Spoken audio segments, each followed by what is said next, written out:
Good evening, I'm Brandon Smith. And I'm Melissa Brass. Here's what's coming up next on UWM Panthervision. If finals weren't stressful enough, imagine combining finals with the stress of dealing with a flooded dorm room. 1, 2, 3! What has these students doing handstands along Lake Drive? And how do you play Quidditch without flying? We tell you how these UWM students play the game made popular by Harry Potter. All this and more coming up next on Panthervision.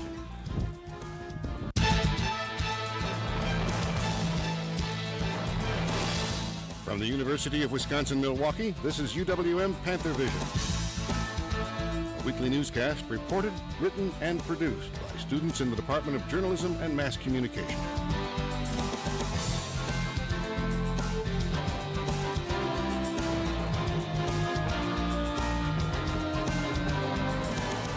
And now, the news. Good evening. UWM's new chancellor is taking the helm with some big goals. You may have heard about his big plans for expanding the campus. But you may not know much about how the chancellor's plans will directly affect you.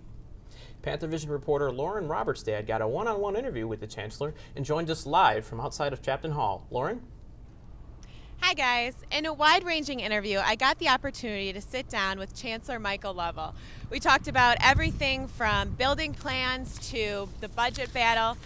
But asking him questions from a student perspective, I asked him what was he going to do to keep a cap on tuition costs in this economic climate for students.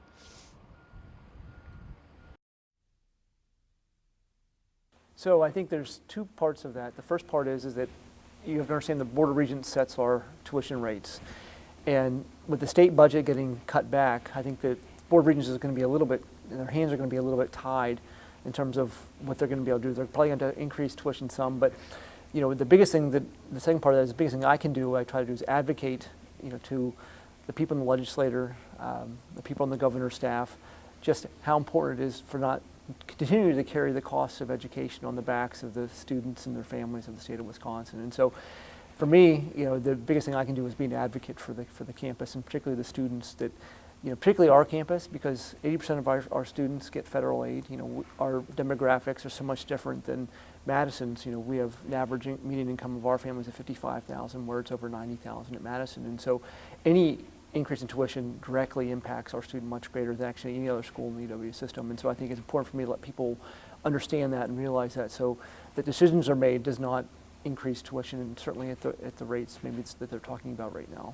You know, there's a lot of talk on bulletin boards and Facebook among faculty and students that you're not taking a really strong public enough stance about the budget issue here in Wisconsin, especially how it affects state education.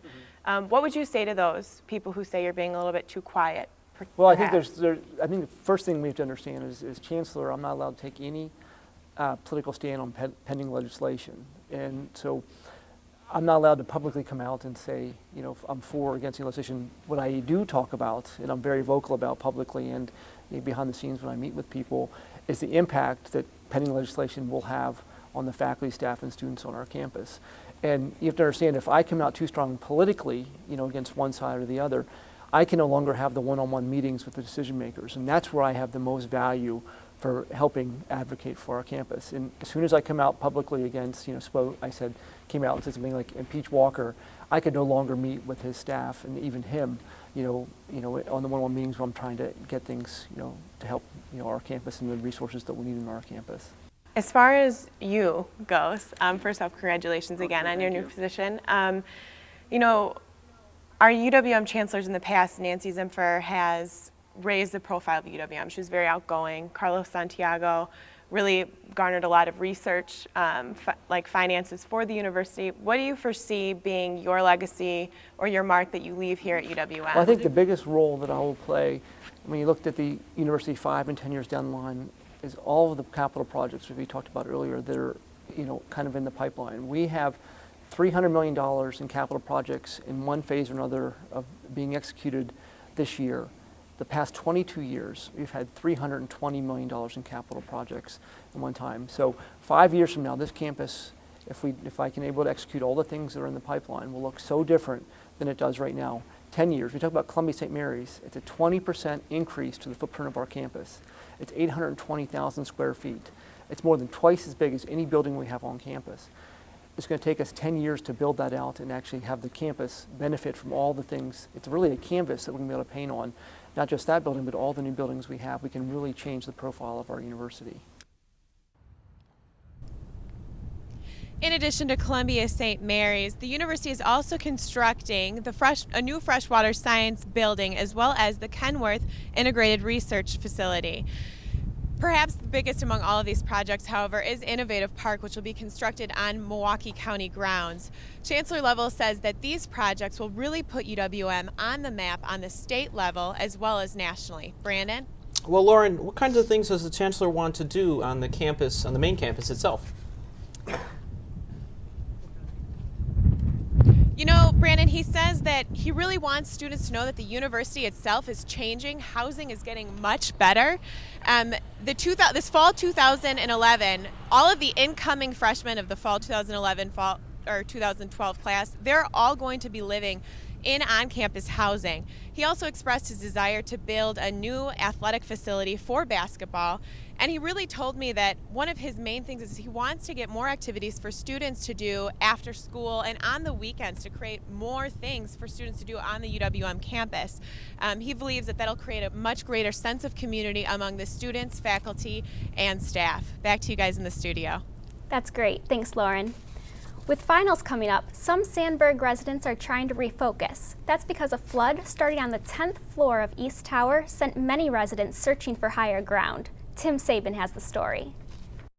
I was in class when I got a bunch of frantic text messages.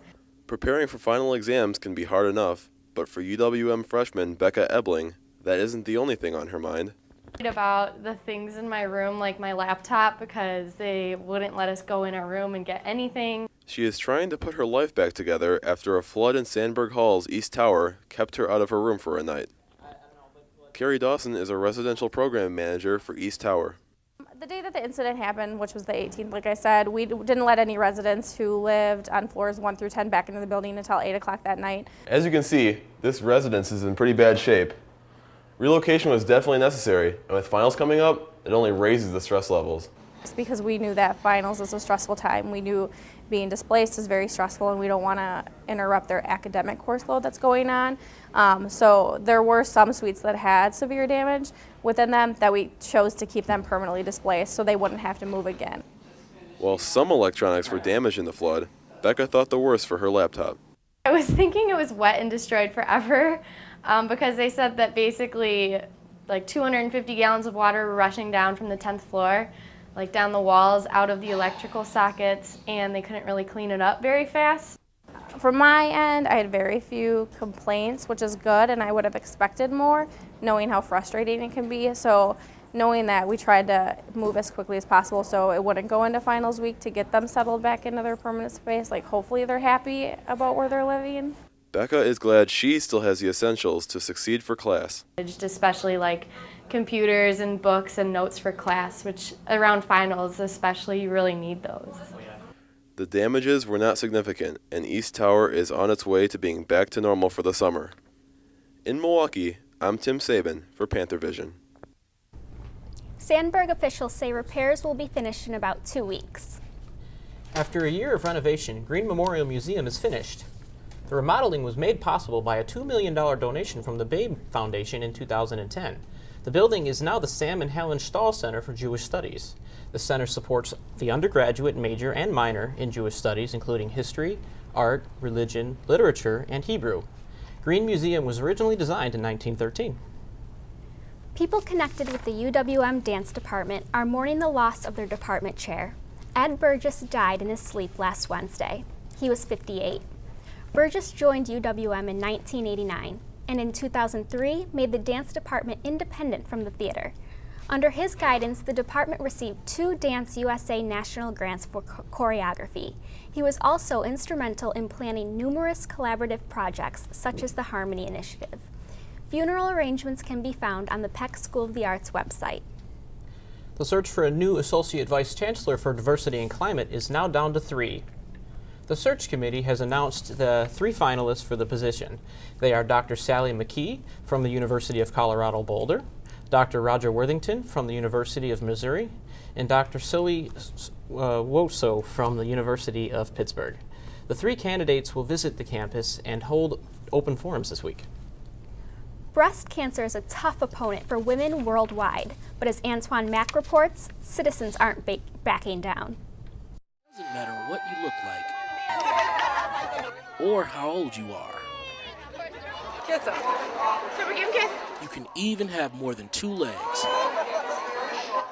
Breast cancer touches us all and brings us together. According to the American Cancer Society, nearly 40,000 women die each year from this disease, which is why it's so important that we educate ourselves. These are not my children, but yes, they should know. You might be surprised to find how similar our beliefs are. I think I came because I wanted to help the earth and the people who have cancer to get rid of it. All the ladies who have cancer can get rid of it? It means to people feel better. My grandma died of cancer, so that would mean a lot to me. It also brings out the fighter in those afflicted, as well as their families. I was diagnosed with breast cancer last year in March, and I'm here to support all the people who have breast cancer. I think it's a good cause. I was diagnosed with triple-negative breast cancer, and all my friends come out here to support me and the cause. Despite her circumstances, Kelly refuses to quit. Make sure you go on with your daily life. Don't let things get you down. Have a positive attitude. Keep smiling. Get the support from your friends and family. It helps when others are fighting too. Today, age didn't matter. Thousands of Milwaukeeans came out today to support breast cancer and to show the world the importance of finding a cure. Numbers can't describe how serious people are about defeating this disease. But considering that nearly $250,000 was raised by almost 6,000 walkers, you can see just how important the cause is. In Milwaukee, I'm Antoine Mack for Panthervision. This is the 16th annual Making Strides Against Breast Cancer event. Participants walked 3 miles in the event. You can't see it from the ground, but UWM is going green in different ways. And what has people doing handstands in the middle of Lincoln Memorial? Find out when we come back.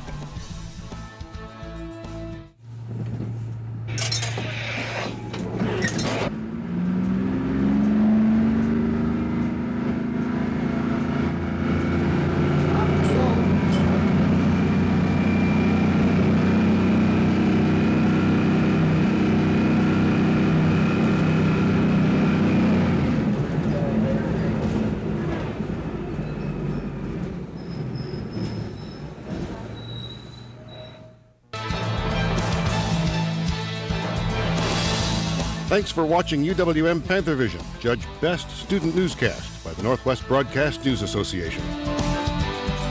Panthervision is produced by students in the Department of Journalism and Mass Communication in association with Milwaukee Area Technical College.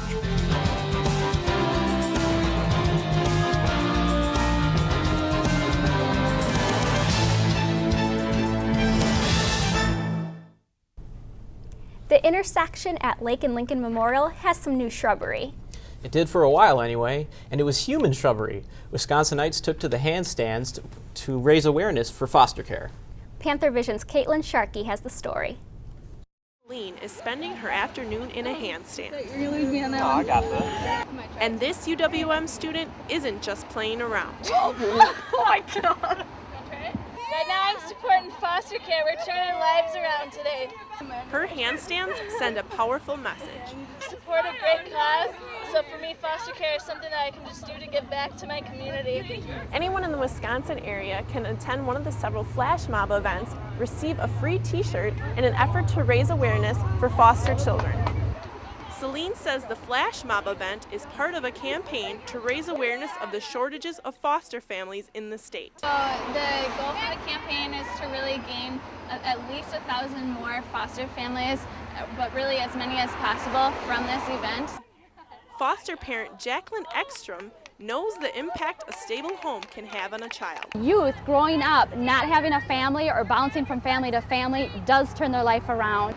May is National Foster Care Awareness Month, and Marilyn Belt is trying to get the word out. That we had flash mobs going on in Eau Claire, in La Crosse, in Green Bay, in Madison, down at Marquette, and also here at UW-M. Belt is the Director of Development at Adoption Resources of Wisconsin. Foster families make an enormous contribution to the children of Wisconsin and to the community, and we always need more foster families. So for students like Celine, taking a stand doesn't always put you on your feet. In Milwaukee, I'm Caitlin Sharkey for Panthervision. There are 5,000 foster homes in Wisconsin, but Turn a Life Around estimates they will need 1,000 more homes, 1,000 more in the next year. UWM is taking new steps to become more environmentally friendly, but to notice it, you may have to move to a higher level. Panthervision's Travis Wacker has the story. An architect whose inspiration is the environment is helping UWM go green. I grew up in the 60s. The environmental movement was really coming onto the scene then, and so I was caught up in that. Professor Wasley has been helping the UWM environment for 18 years. Just up here on Kalachi, we see solar panels that heat water that are part of the water heating system for the swimming pool. Now that's 30-year-old technology. Here at UWM, going green doesn't just stop at ground level. As you can see, we already have a green roof in place here at Sandburg Halls. And if you look over my shoulder, you can see another one's being built over there at the Golda-Meir Library. It does a lot of different things. It makes the roof cooler, and some buildings that would make them more energy efficient. This energy provider may not look beautiful now, but wait until summer. The plants are dormant like this in the winter. They look small. It looks like there's a lot of bare ground, but in the middle of the summer, this will just be a carpet of color. This is not just a home to plants, but also wildlife. This project is generating habitat for native species that didn't exist here before we built it. So UWM is making a commitment to go green. I think I can imagine a day where we build buildings that don't put any stormwater into the sewer system, that use rainwater to operate, that use the sun to operate. In Milwaukee, I'm Travis Wacker for Panthervision. The UWM School of Freshwater Sciences and Great Lakes Water Institute is promoting the Green Roof Project. There are two proud new parents at the UWM, and they aren't students or faculty members. A pair of peregrine falcons nesting on top of the EMS building are busy taking care of their 4 new chicks. The falcons made their home on top of the building building since January. They laid their eggs in early April. And the chicks hatched last week. You can watch live video of the falcons and their chicks on UWM's website. Taylor Thompson joins us now with weather. Taylor? So Taylor, I'm getting ready to break out my swimsuit and head to Bradford Beach. When do you think we can go? Well, I think I'd hold off on that for this week because it's just going to be too cold. This weekend was incredible. We saw very cold temperatures. We saw breezy winds off the lake. We saw dreary conditions. And as we can see right now on our live feed over UWM, we see those flags blowing in the wind. Yes, it's going to sound like a broken record, but it is cold and windy outside. It's a very frustrating time of year. People are really wanting these warmer temperatures. It's the middle of May, and we're still sticking with almost winter-like temperatures at times. Looking at our weather headlines for the rest of the week, again, unseasonable temperatures. Normal highs right now should be in the upper 60s, but we've been way below that recently. High pressure will dominate our weather throughout the week. We won't see really any chances of rain up until this weekend, as you'll see in our extended forecast. And also in our extended forecast, there is help on the way as weekend warmth will be coming to the state. Currently right now we have 44 degrees. It's just brutally cold out right now. As you can see with these winds making it even worse. 17 miles per hour from the north, gusts up near 30 miles per hour. Pressure at 30.04. It is sunny, it looks nice, but you wouldn't think so if you step outside. As we look ahead for the rest of today, we're going to see 53 degrees out, so it's going to warm up just a little bit, but again, those winds are going to stay very strong. Again, sunny skies, but it's just not a great day out if you really look at things. Looking at lows last night, look at these temperatures, guys. This is just too cold. Brr. Look at that, 34 in Rhinelander, 31 in Eau Claire. Look at balmy 41 in Milwaukee. Wow, that's really warm. Not really. As we look ahead for our highs for the rest of today, again, it's going to stay 53 along the lake with those winds coming across from the lake into Milwaukee. But again, out into the west, we're going to see 60s throughout the western part of the state. So as we look ahead for tonight's forecast, 39 degrees. We're going to see those winds lightening up a little bit, and we're going to stay with some clear conditions. Looking ahead for tomorrow, slightly warmer, 55 degrees, winds 10 to 15 miles per hour, and some sunny skies. As we look ahead now to Wednesday, we're going to see almost near 60, 59 degrees, 10 to 15 mile per hour winds, very slight chance of rain, but otherwise mostly cloudy. And now we'll take a look at our extended forecast again. We're going to see those temperatures slowly rising throughout the week. And as we get into Saturday, we have a very good chance of thunderstorms, something we'll have to watch throughout the week. But look at that, 73 on Sunday. So maybe, just maybe, there is some light at the end of this tunnel. Thank you, Taylor. You're welcome. Some UWM students are reaching out to help University of Alabama students. Members of the Center for Volunteerism held a bake sale to raise money for tornado victims. Recent tornadoes swept through Alabama, killing at least 300 people. 6 of the victims were University of Alabama students. Volunteers raised approximately $100 to send. Ever wonder what it looks like from behind the scenes in a television studio? Tonight we have an all-access view of what happens when students take over operations of a television station. Nick Portis has our MATC report this week. Saturday, May 14th, MATC and MPTV conducted its Student Operation Day. This is an annual event that takes place each year. I interviewed the GM of Student Ops, Nate Chardin. Being general manager and keeping track of so many different people, organization is definitely key. It's all, like everything that you will see throughout that day is made by students here at MPTV and MATC. So each second-year student is obligated to turn in either a 30-minute or hour-long show. Many variety of shows, from action dramas, fashion shows, documentaries, and many more. It's about how easy it is to, contract a disease from having sex with somebody you just met or even a person you've been with. I am Jeff Lottie. I'm one of the Ops Day producers for Student Operations Day. The job of the Ops Day producer is to be in charge of the live segments. We have a 4-hour block that we need to fill with live programming. The live programming consists of different aspects of Milwaukee, including the music, art, cooking, and theater. Most of the students spend many long nights at the edit lab. You have to be really organized. You have to make sure people are doing what they have to do. And to check any of the student operation shows, you can check them out on YouTube or mptv.org. This is Nick Porter's report for MATC. Find out who is joining the UWM men's basketball team this fall.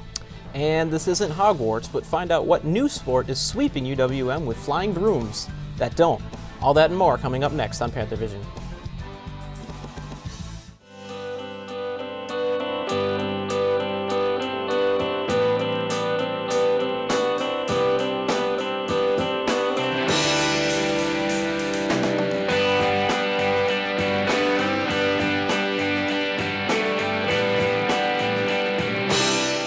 Learn more. The University of Wisconsin-Milwaukee. Visit uwm.edu for information.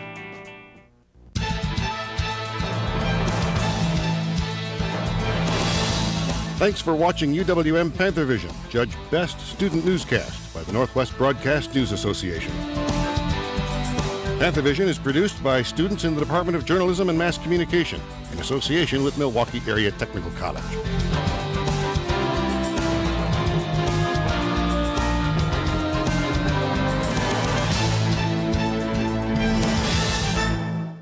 Welcome back. The UWM track team looks to make a mark in the sand in Clemson. Tim Sabin joins us now with sports. The track and field team finished strong at the Clemson meet this past weekend. Samia Taylor broke her own school record in the triple jump. Raina Pierce finished 6th overall in that tournament. Darrell Busby tied his record in the hurdles. Qualifiers have yet to be named for the NCAA Regional Championship, which will take place next week.